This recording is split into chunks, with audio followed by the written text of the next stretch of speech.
Hello students, UPSC guiding principles channel में आप सभी का हार्दिक स्वागत है।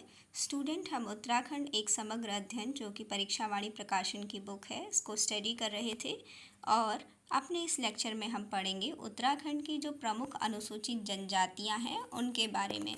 सबसे पहला क्वेश्चन है, राज्य में मुख्य रूप से कौन कौन सी ऐसी जनजातियां हैं जो उत्तराखंड में निवास करती हैं। तो सबसे पहले हमने देखना है कि उत्तराखंड राज्य में मुख्य रूप से निवास करने वाली जो जनजातियां हैं उनमें हैं जौनसारी, थारू, भोटिया, बोक्सा व राजी जनजातियां। ये क्या हैं? उत्तराखंड राज्य में निवास करने वाली मुख्य रूप से जो निवास करती हैं ऐसी जनजातियां हैं जौनसारी, थारू, भोटिया, बोक्सा व राजी जनजाति। और इनको जो ये अनुसूचित जनजाति है इनको कब घोषित किया गया था? इनको उत्तराखंड राज्य में अनुसूचित जनजाति का दर्जा दिया गया था 1967 में। ठीक है, इनको कब घोषित किया गया? 1967 में। कौन कौन सी जनजातियों को 1967 में अनुसूचित जनजाति घोषित किया गया? ये जनजातियां थी जौनसारी, थारू, भोटिया, बोक्सा व राजी जनजातियां। उसके बाद नेक्स्ट क्वेश्चन है, 2011 की जनगणना के अनुसार उत्तराखंड राज्य में जनसंख्या के घटते क्रम में अनुसूचित जनजातियां हैं। यानी 2011 की जो जनगणना हुई थी उसमें कौन कौन सी मुख्य रूप से जो अनुसूचित जनजातियां हैं वो उत्तराखंड में निवास करती हैं। तो सबसे बड़ी जो अनुसूचित जनजाति है, सबसे बड़ी जनसंख्या के क्रम में, ठीक है, यानी जिसकी जनसंख्या सबसे ज़्यादा है, ऐसी जनजाति है थारू जनजाति। थारू जनजाति की जनसंख्या उत्तराखंड में सबसे ज़्यादा है। थारू जनजाति की जनसंख्या है 91,342। जो सेकंड नंबर पे इसके बाद थारू के बाद जो सेकंड नंबर में जनजाति है वो है जौनसारी जनजाति। और जौनसारी जनजाति की जो जनसंख्या है वो है 88,666, यानी 88,666। इतने क्या है जौनसारी जनजाति के लोग उत्तराखंड में निवास करते हैं। और थारू जनजाति के लोग सबसे ज़्यादा हैं फर्स्ट नंबर पर जनजाति में। और थारू की जनसंख्या कितनी है? 91,342। इसके बाद थर्ड नंबर में आती है बुक्सा जनजाति। बुक्सा जनजाति की जनसंख्या है 54,037। इसके बाद फोर्थ नंबर पर आती है भोटिया जनजाति और फिफ्थ नंबर पर आती है राजी जनजाति। ठीक है, तो ये है 2011 की जो सेंसस हुई थी, जो जनगणना हुई थी, उसके अनुसार राज्य में जनसंख्या के घटते क्रम में अनुसूचित जनजातियां। तो सबसे बड़ी अनुसूचित जनजाति कौन सी है? थारू है, जिसकी जनसंख्या सबसे ज़्यादा है 91,342। सेकंड नंबर पे है जौनसारी जिसकी जनसंख्या है 88,666।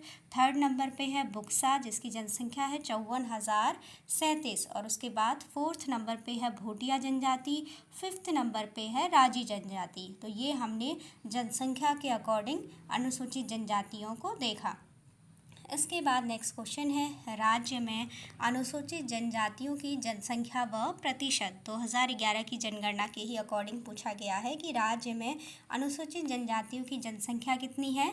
शेड्यूल्ड ट्राइब अनुसूचित जनजाति की जनसंख्या है उत्तराखंड में 2,91,903। 2,91,903। और इनका प्रतिशत कितना है? अनुसूचित जनजाति का प्रतिशत उत्तराखंड में है 2011 की जनगणना के अकॉर्डिंग 2.9%। ठीक है, तो राज्य में अनुसूचित जनजाति की अगर जनसंख्या की बात करते हैं तो जनसंख्या है 2,91,903। और अगर प्रतिशत की बात की जाए अनुसूचित जनजाति का तो वो है 2.9%, 2.9%।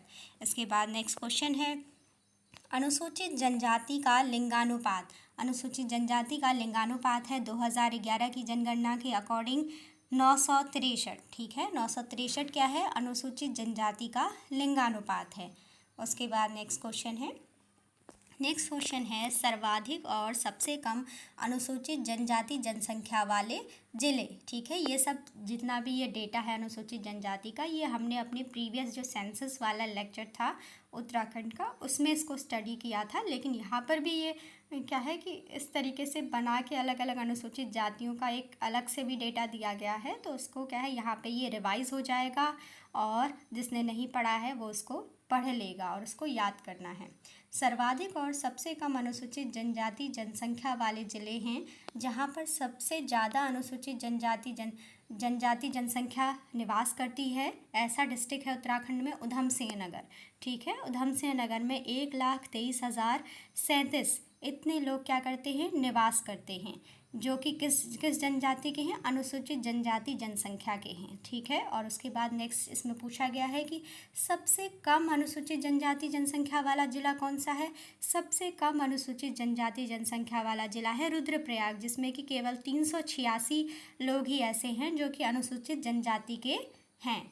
उसके बाद नेक्स्ट क्वेश्चन है, सर्वाधिक अनुसूचित जनजाति जनसंख्या वाले 4 जिले घटते क्रम में, यानी उत्तराखंड के ऐसे ज़िले जहाँ पर क्या है, सबसे ज़्यादा नंबर में, सबसे ज़्यादा, ठीक है, सर्वाधिक रूप से अनुसूचित जनजाति जनसंख्या निवास करती है। तो सबसे ज़्यादा निवास करती है उधम सिंह नगर में, फिर सेकंड नंबर पे देहरादून में, थर्ड नंबर पे पिथौरागढ़ पर और फोर्थ नंबर पे चमोली में।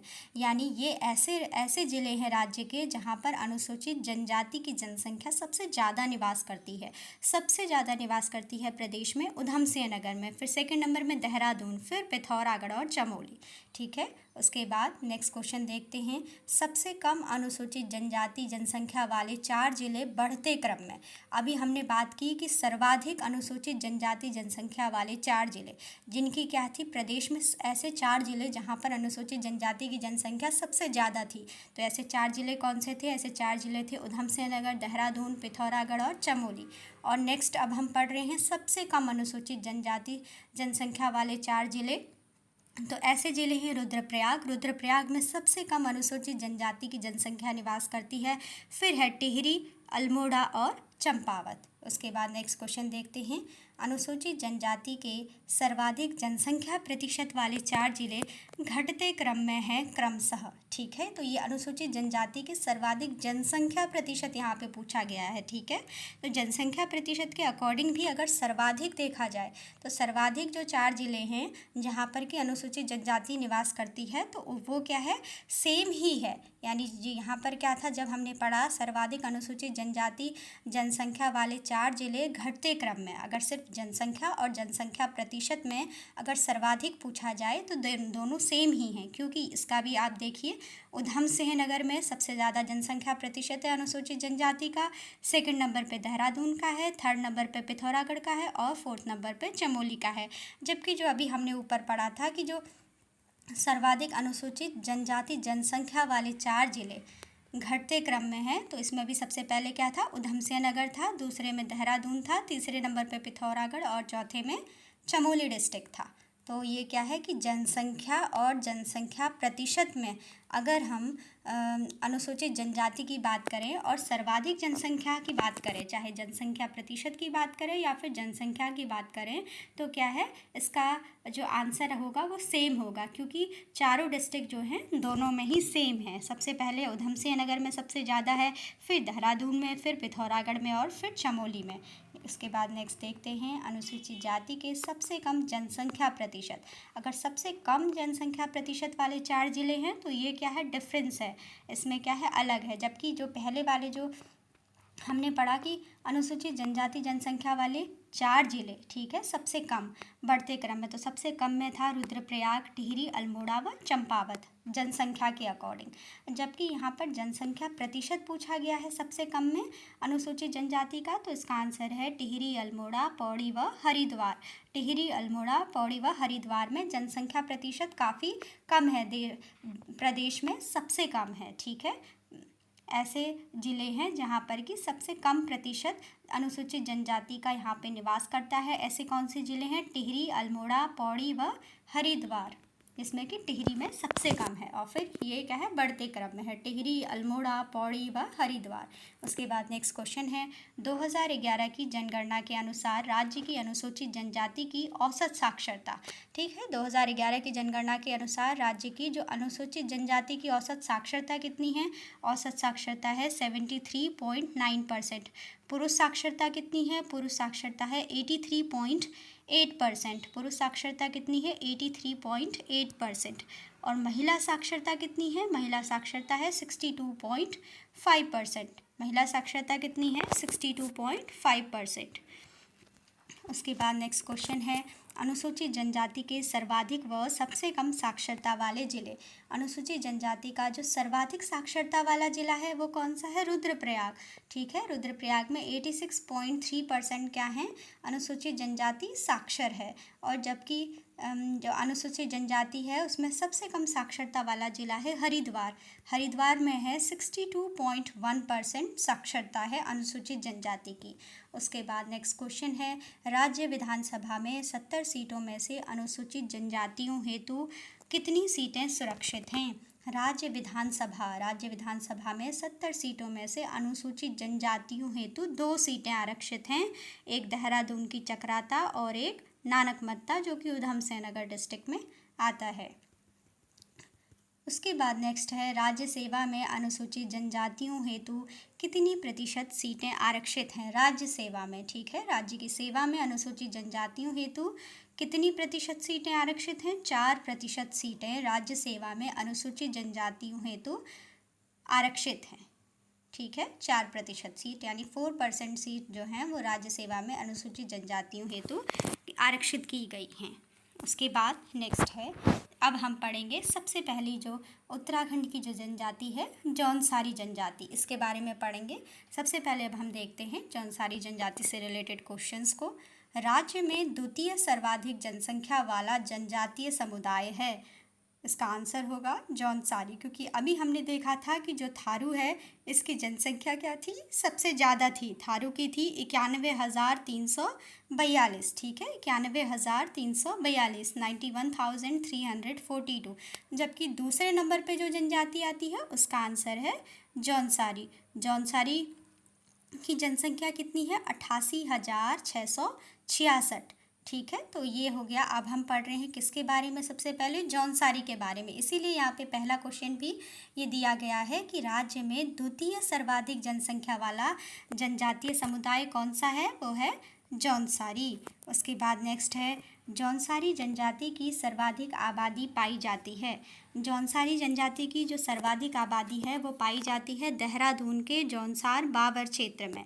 ठीक है, देहरादून के जौनसार बावर क्षेत्र में पाई जाती है, इसीलिए इसका नाम क्या है? जौनसारी जनजाति भी है। ठीक है, क्योंकि जौनसार जो कि क्या है, देहरादून में ही पड़ता है जौनसार बावर क्षेत्र, वहाँ पर ही ये निवास करती है, इसीलिए ज़्यादातर यानी ठीक है सर्वाधिक रूप से, इसीलिए इसका नाम क्या है? जौनसारी जनजाति भी है। जौनसारी जनजाति की सर्वाधिक आबादी पाई जाती है। कहाँ पर पाई जाती है? अभी हमने पढ़ा देहरादून के जौनसार बावर क्षेत्र में। नेक्स्ट क्वेश्चन है, देहरादून के उत्तर पश्चिम में स्थित चकराता, कालसी, त्यूनी तहसील के क्षेत्र को संयुक्त रूप से कहा जाता है जौनसार बावर। अभी हमने बात की कि ये जो जौनसारी जनजाति है इसकी जो सर्वाधिक आबादी है वो देहरादून के जौनसार बावर क्षेत्र में पाई जाती है। तो अब इसमें क्वेश्चन पूछा गया है कि जो जौनसार बावर है वो देहरादून के कौन सा क्षेत्र उसमें आता है? जो देहरादून के उत्तर पश्चिम में स्थित जो चकराता है, चकराता का एरिया है, कालसी है तथा त्यूनी तहसील का जो एरिया है, इन सबको जब संयुक्त रूप से क्या कहा जाता है? जौनसार बावर क्षेत्र कहा जाता है। ठीक है, अगर पूछा जाए कि जौनसार बावर क्षेत्र कहाँ पर है, तो देहरादून के उत्तर पश्चिम में स्थित चकराता, कालसी तथा त्यूनी तहसील के क्षेत्र को संयुक्त रूप से कहा जाता है जौनसार बावर क्षेत्र। ठीक है, उसके बाद नेक्स्ट है, जौनसारी लोग मंगोल तथा डोमो प्रजातियों का मिश्रण है और ये बटे हुए हैं कहाँ, कितने वर्गों में बटे हुए हैं? 3 वर्गों में बटे हुए हैं। ठीक है, जौनसारी लोग मंगोल तथा डोमो प्रजातियों के मिश्रण हैं जो कि बटे हुए हैं 3 वर्गों में। इसके बाद नेक्स्ट क्वेश्चन है, जौनसारियों में कैसा परिवार मिलता है? जौनसारियों में संयुक्त परिवार मिलता है और वहाँ पर क्या होता है? पितृसत्तात्मक परिवार होता है। ठीक है, जौनसारियों में संयुक्त परिवार होता है और जो कि पितृसत्तात्मक होता है। उसके बाद नेक्स्ट है, पहले जौनसारियों में प्रचलित था। पहले जौनसारियों में कौन सी प्रथा प्रचलित थी? पहले जौनसारियों में बहुपति विवाह की प्रथा प्रचलित थी। ठीक है, पहले जौनसारियों में प्रचलित था बहुपति विवाह। क्वेश्चन में पूछा भी जाता है कि उत्तराखंड की ऐसी कौन सी जनजाति है कि जिसमें क्या है कि बहुपति विवाह की जो प्रथा है वो प्रचलित है। तो इसका आंसर होगा जौनसारी। ठीक है, जौनसारियों में प्रचलित था बहुपति विवाह। उसके बाद नेक्स्ट हम देखते हैं, पहले जौनसारी लोगों में ग्राम पंचायत की जगह जो समिति होती थी वह है खुमरी। ठीक है, पहले क्या होता था, आज जो ग्राम पंचायत है उसकी जगह पहले जौनसारी लोगों में कौन सी समिति हुआ करती थी, खुमरी हुआ करती थी। उसके बाद नेक्स्ट है, खुमरी के मुखिया को क्या कहा जाता था। ठीक है, जो उनकी ग्राम पंचायत के प्लेस पर जो एक तरीके से होती है खुमरी, उस खुमरी के मुखिया को क्या कहा जाता था, ग्राम सयाणा कहा जाता था। ठीक है, ग्राम सयाणा। उसके बाद नेक्स्ट क्वेश्चन है, खतों के मुखिया को कहा जाता था। खतों के मुखिया को कहा जाता था सदर सयाणा, सदर श्याणा। उसके बाद नेक्स्ट क्वेश्चन है, जौनसारी लोगों का धर्म है। जौनसारी लोग कौन सा धर्म अपनाते हैं, हिंदू धर्म के होते हैं। ठीक है, उसके बाद नेक्स्ट है, जौनसारी अपने को मानते हैं। जौनसारी अपने को मानते हैं पांडवों का वंशज। जौनसारी अपने को पांडवों का वंशज मानते हैं। उसके बाद नेक्स्ट क्वेश्चन है, जौनसारी देवस्थल के बारे में कि जौनसारी देवस्थल कौन कौन से हैं। ठीक है, तो जौनसारी देवस्थल हैं हनोल, धैना, बिसोई, लखवाड़, टगरी, लक्ष्यार, लाखा मंडल, मैंद्रथ, सहरान व गबेला। ये सभी क्या हैं, जौनसारी देवस्थल हैं। उसके बाद नेक्स्ट है, जौनसारी देवता यानी जौनसारी जनजाति के जो लोग हैं वो कौन कौन से अपने स्थानीय देवता की पूजा करते हैं जो कि उनके जौनसारी देवता कहलाते हैं। उनका नाम है महासू। महासू, जिनको कि किस किस नाम से जाना जाता है, ये सब महासू यानी भगवान शिव के ही नाम हैं। ठीक है, इसे उनकी भाषा में महाशु कहा जाता है स्थानीय उसमें। तो जौनसारी देवस्थल अभी हम पढ़ रहे थे और उसके बाद अब हम पढ़ रहे हैं कि जौनसारी देवताओं के क्या क्या नाम हैं जिनको वो पूजते हैं। ठीक है, तो हम सबसे पहले है महाशु। महाशु को और क्या क्या नाम दिया गया है, महाशु को कहते हैं बाशक, पिबाशक, भूथिया या बौठा, चलता या चलदा व देवलाड़ी। उसके बाद है नेक्स्ट है पांडव, पवासी व भद्राज आदि। ये सभी क्या हैं, जौनसारी देवता हैं। जौनसारी देवता कौन कौन से हैं, जौनसारी देवता हैं महासु। महासु को क्या क्या कहा जाता है, महासु को कहा जाता है बासक, पिबासक, भूथिया या बौठा, चलता या चलदा व देवलाड़ी। ठीक है, और उसके बाद नेक्स्ट है पांडव, पवासी, पांडव, पवासी व भद्राज आदि। ये सभी क्या हैं, जौनसारी देवता हैं। उसके बाद नेक्स्ट है जौनसारियों के मुख्य देवता कौन है। तो जौनसारियों के मुख्य देवता कौन हैं, महाशु यानी महाशिव। ठीक है, जौनसारियों के मुख्य देवता हैं महाशु, महाशिव। उसके बाद नेक्स्ट क्वेश्चन है, हनोल, बुल्हाड़, बिसोई व लखवाड़ में है, लखवाड़ में है महाशु देवता के मंदिर। नेक्स्ट पूछा गया है कि महाशु देवता के मंदिर कहाँ कहाँ पर हैं। महाशु देवता के मंदिर हैं हनोल में, बुल्हाड़ में, बिसोई में व लखवाड़ में। इन सभी स्थानों पर महाशु देवता के मंदिर हैं। उसके बाद नेक्स्ट है जौनसारियों का मुख्य देवालय जहाँ महाशु अपने चारों वीर भाइयों व माता देवलाड़ी के साथ विराजते हैं। तो ऐसा कौन सा मुख्य देवालय है जौनसारियों का, तो जौनसारियों का मुख्य देवालय है हनोल तमसा तट पर। ठीक है, हनोल तमसा तट पर जौनसारियों का मुख्य देवालय है जहाँ पर महाशु, ठीक है, महाशु अपने चारों वीर भाइयों व माता देवलाड़ी के साथ विराजते हैं हनोल तमसा तट पर। ठीक है, ये क्या है, जौनसारियों का मुख्य देवालय है हनोल तमसा तट पर। उसके बाद नेक्स्ट है जौनसारी दशहरा को पांडव कहते हैं। ठीक है, जो जौनसारी हैं वो दशहरा को क्या कहते हैं, दशहरा को पांडव कहते हैं। जबकि विजयदशमी को क्या कहते हैं, विजयदशमी को कहा जाता है पायता, पायता कहा जाता है। ठीक है, जौनसारी दशहरे को क्या कहते हैं, जौनसारी दशहरे को पांडव कहते हैं, जबकि विजयादशमी को कहा जाता है पायता। उसके बाद नेक्स्ट क्वेश्चन है जौनसारी त्योहारों के बारे में कि जौनसारी त्यौहार कौन कौन से हैं। जौनसारी त्यौहार हैं जौनसारी त्यौहार हैं सबसे पहले बिस्सू, बैसाखी, पंचाई, ठीक है, जो कि दशहरा है, पंचाई दशहरा जिसको कि ये दशहरे को पांडव भी कहते हैं, पंचाई दशहरा, दियाई जो कि दीपावली है, माघ नुणाई, जागड़ा गोगा जो कि फूलदेई को कहते हैं। ठीक है, ये सभी क्या हैं, जौनसारी त्यौहार है। जौनसारी त्यौहार कौन कौन से हैं?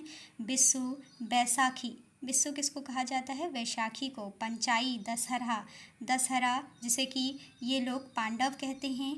दियाई, दियाई क्या है? दीपावली। माघ नुणाई, जागड़ा गोगा फूलदेई को कहते हैं। ठीक है, ये सभी जौनसारी त्यौहार हैं। दीपावली के 1 महीने बाद कौन सा त्यौहार मनाया जाता है? दीपावली के 1 महीने बाद बग्वाल उत्सव मनाया जाता है। ठीक है, दीपावली के 1 महीने बाद बग्वाल उत्सव मनाया जाता है। नेक्स्ट क्वेश्चन है, भादो महीने में जौनसारी जागड़ा नामक त्यौहार या उत्सव मनाते हैं जो कि है महासू देवता का। महासू देवता का कौन सा त्यौहार है? महासू देवता का त्यौहार है जागड़ा। ठीक है, जागड़ा क्या है? भादो महीने में जौनसारी जागड़ो नामक एक त्यौहार या उत्सव मनाते हैं और यह किसका त्यौहार है? यह महासू देवता का उत्सव है। महासू देवता का त्यौहार है जिसको कि भादो महीने में भाद्रपद के महीने में जौनसारियों के द्वारा ये त्यौहार जागड़ा नामक त्यौहार मनाया जाता है महासू देवता के लिए। ठीक है, उसके बाद नेक्स्ट क्वेश्चन है, जौनसारी माघ त्यौहार मनाते हैं। जौनसारी माघ त्यौहार कब मनाते हैं? पूरे माघ भर में क्या करते हैं? जौनसारी माघ त्यौहार मनाते हैं। उसके बाद नेक्स्ट क्वेश्चन है, जौनसारी अप्रैल में 4 दिन तक बैसाखी त्यौहार मनाते हैं जिसे स्थानीय भाषा में क्या कहा जाता है? बिस्सू कहा जाता है। अभी हमने पढ़ा था कि जौनसारियों के प्रमुख त्यौहार कौन कौन से हैं। जौनसारियों के प्रमुख त्यौहार हैं बिस्सू, बैसाखी, पंचाई दशहरा, दशहरा जिसे कि पांडव भी कहा जाता है, दियाई, दीपावली, माघ नुणाई, जागड़ा गोगा फूलदेई आदि। और इसी में से ये इसमें ये बताया गया है कि जो इनका त्यौहार है जिसमें कि ये लोग क्या करते हैं? बैसाखी का त्यौहार बनाते हैं, 4 दिन तक बनाते हैं। ठीक है, और स्थानीय भाषा में इसी को बिस्सू कहा जाता है। जौनसारी अप्रैल में 4 दिन तक बैसाखी त्यौहार मनाते हैं और इस बैसाखी के त्यौहार को ही स्थानीय भाषा में बिस्सू कहा जाता है। इसके बाद नेक्स्ट क्वेश्चन है, जौनसारी भाषा में मेले को क्या कहा जाता है? तो जौनसारी भाषा में मेले को कहा जाता है मौड़ या मौड़। ठीक है, जौनसारी भाषा में मेले को क्या कहा जाता है? मौड़ या मौड़ कहा जाता है। उसके बाद नेक्स्ट क्वेश्चन है, भेड़ पालक जौनसारियों द्वारा नुड़ाई त्यौहार कब मनाया जाता है? जो भेड़ पालक जौनसारी हैं उनके द्वारा नुड़ाई त्यौहार मनाया जाता है सावन में। ठीक है, भेड़ पालक जौनसारियों के द्वारा नुड़ाई त्यौहार कब मनाया जाता है? सावन में मनाया जाता है। कौन मनाते हैं नुड़ाई त्यौहार? भेड़ पालक जौनसारी। नुड़ाई त्यौहार कहाँ पर मनाया जाता है? जौनसार क्षेत्र में, और सावन में मनाया जाता है भेड़ पालक जौनसारियों के द्वारा। उसके बाद नेक्स्ट क्वेश्चन है, हारुल परात। ठीक है, ये क्या है? नृत्य हैं, ये प्रमुख नृत्य हैं किसके? जो ये जौनसारी जनजाति के लोग हैं इनके प्रमुख नृत्य और गीत वगैरह हैं। अब हम इनको पढ़ेंगे कि जौनसारी नृत्य गीत कौन कौन से हैं जो प्रमुख रूप से यहाँ पर इनका आयोजन किया जाता है। तो इसमें होता है हारुल, परात नृत्य, रासो, घूमसू, झेला, छूड़ा, धी, घुंडचा, जंगबाजी, सराई, हंदिया, सामूहिक मंडवड़ा, तांदी, मरोज, ठेंता, ठुमकिया, बराड़ी, गांडिया, रास रासो, झेला, पांडवला, पौड़ई, रेड़ा रात, अंडे कांडे आदि हैं जौनसारी नृत्य गीत। ठीक है, ये सभी क्या हैं? जौनसारी नृत्य गीत हैं। एक बार फिर से देख लीजिए कि जौनसारी नृत्य गीत में कौन कौन से नृत्य गीत आते हैं। हारुल जो कि परात नृत्य है, ये भी क्या है? हारुल पूछा जाता है, ये क्या है? जौनसारी नृत्य गीत है। ठीक है, जौनसारी नृत्य है। हारुल क्या है? परात नृत्य है। रासो, घूमसू, झेला, छूड़ा, धी, घुंडचा, जंगबाजी, सराई, हंदिया, सामूहिक मंडवड़ा, तांदी, मरोज हमने पढ़ा था पीछे। ठीक है, ये भी क्या है? जौनसारी नृत्य है। ठीक है, ये भी क्या है? जौनसारी नृत्य गीत है। उसके बाद नेक्स्ट है, एक त्यौहार हमने पढ़ा था इसको।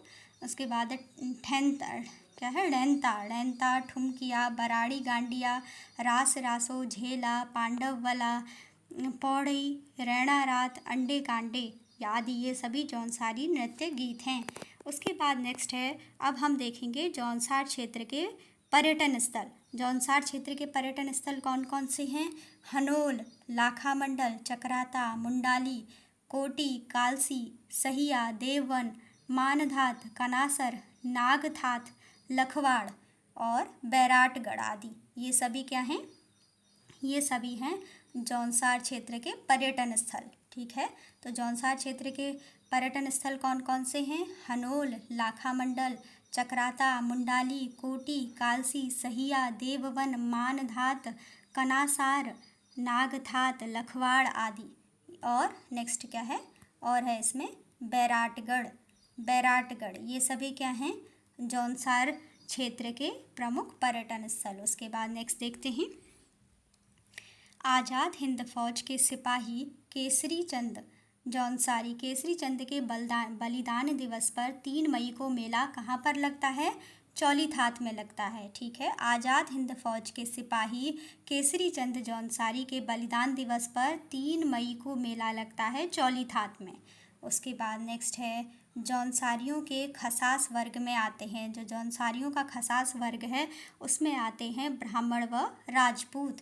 उसके बाद नेक्स्ट क्वेश्चन है, जौनसारियों के हरिजन खसास वर्ग में आते हैं। जौनसारियों के हरिजन खसास वर्ग में आते हैं डोम, कोल्टा, कोली व मोची लोग। ठीक है, ये इसमें आते हैं जौनसारियों के हरिजन खसास वर्ग में डोम, कोल्टा, कोली व मोची।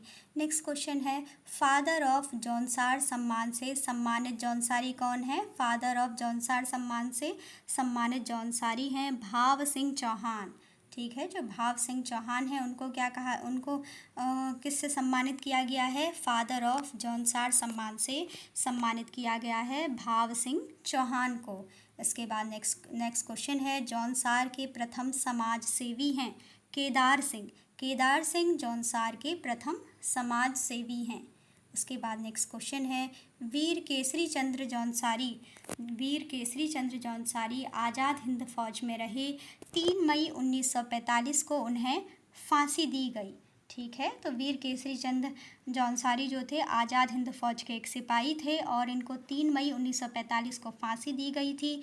और उन्हीं के बलिदान दिवस 3 मई को मेला लगता है। कहाँ पर लगता है? अभी हमने ऊपर पढ़ा कि चौलीथात देहरादून में वीर केसरी चंद्र जौनसारी के बलिदान दिवस पर। ठीक है, 3 मई को कहाँ पर मेला लगता है? चौलीथात देहरादून में। उसके बाद नेक्स्ट क्वेश्चन है, जौनसार के प्रथम कवि हैं पंडित शिवराम। जौनसार के प्रथम कवि कौन है? पंडित शिवराम जौनसार के प्रथम कवि हैं और पंडित शिवराम की प्रसिद्ध रचना है वीर केसरी। ठीक है, जौनसार क्षेत्र के प्रथम कवि कौन है? पंडित शिवराम। और पंडित शिवराम की प्रसिद्ध रचना क्या है? वीर केसरी। वीर केसरी पंडित शिवराम की प्रसिद्ध रचना है। उसके बाद नेक्स्ट क्वेश्चन है, जौनसार क्षेत्र के आधुनिक कवि हैं। जौनसार क्षेत्र के आधुनिक कवि हैं रतन सिंह जौनसारी। रतन सिंह जौनसारी क्या हैं? जौनसार क्षेत्र के आधुनिक कवि हैं। उसके बाद नेक्स्ट क्वेश्चन है, जौनसार संगीत के जनक हैं। जौनसार संगीत का जनक किसे माना जाता है? नंदलाल भारती। नंदलाल भारती जो कि क्या हैं? जौनसार रत्न हैं, रत्न के नाम से जाने जाते हैं नंदलाल भारती। इन्हीं को ही जौनसारी संगीत का जनक कहा जाता है। जौनसारी संगीत का जनक किसको कहा जाता है? नंदलाल भारती।